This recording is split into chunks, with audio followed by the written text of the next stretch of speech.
नमस्कार। अभी हम हैं राष्ट्रीय जनता दल के कार्यालय में और हमारे साथ हैं नवनियुक्त प्रदेश अध्यक्ष श्री मंगीलाल मंडल जी।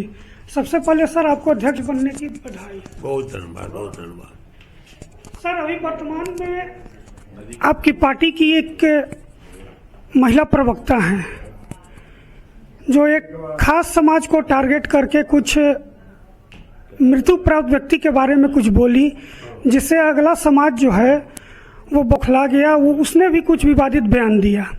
तो सर ये नहीं लगता है कि किसी खास समाज को पहले पिन किया जाता है ताकि राजनीतिक माहौल गर्म हो? देखिए, राष्ट्रीय जनता दल तो नीतिगत बात करती है।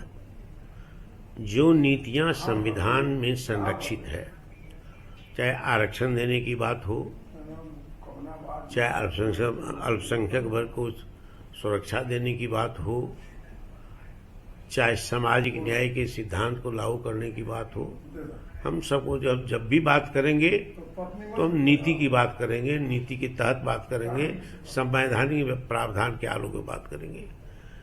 किसी जात विशेष को या किसी जात को गाली देने का हमारा लक्ष्य नहीं है, ना हमारा चरित्र है पार्टी का।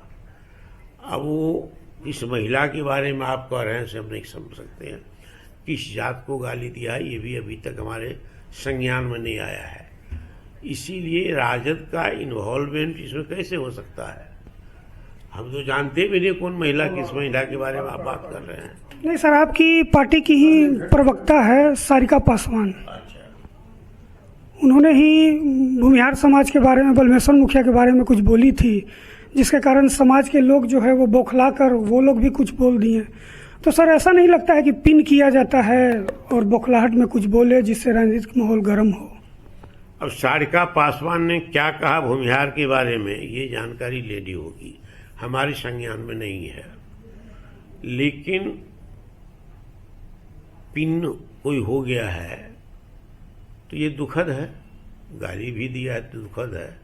लेकिन एक बात हमको बताइए कि भारतीय जनता पार्टी और राष्ट्रीय स्वयंसेवक संघ ये हिंदू धर्म का परचम लहराना चाहता है आकाश में, लेकिन जात के नाम पर ज्ञान का बंटवारा हो जाए, ये भी मान को परचम लहराना चाहता है, तो इसके हम विरोधी हैं। ज्ञान बड़ा है, बुद्धि बड़ी है, प्रतिभा बड़ा है। वो कहता नहीं जात के दायरे में ही प्रतिभा की गणना होगी। अभी उत्तर प्रदेश में अछूत में कहिए, पिछड़ा में कहिए, शूद्र में कहिए, सबका बंधा हुआ मानस है जहाँ हमको जात के आधार पर हमारे सम्मान और हमारी इज्जत की परिभाषित नहीं किया जाए। वो बेचारा पिछड़ा निकला, गया था ज्ञान बांटने, पाठ करने। धर्म का ज्ञान है, शास्त्र का ज्ञान है, वेद का ज्ञान है। तो जब शास्त्र का वेद का ज्ञान है तो क्यों मारा? कहा कि तुम जादव हो। सारे देश के जो पंडित है, उसका जो शंकराचार्य के नीचे उप शंकराचार्य बड़का कहा कि गलती यही किया था कि इसने अपने जात का डिस्क्लोजर नहीं किया था। तो ज्ञान बड़ा है कि जात बड़ा है?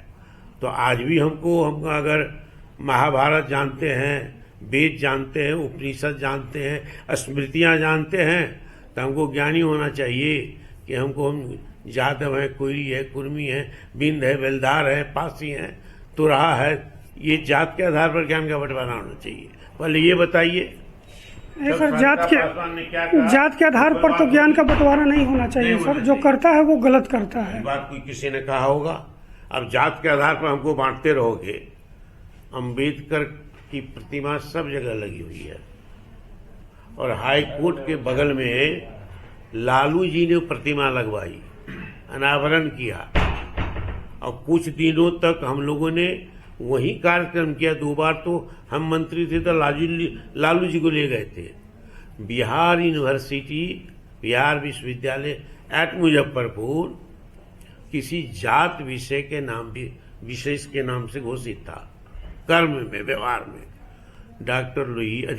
लालू यादव ने डॉक्टर बाबा साहब अंबेडकर के नाम से नाम किया।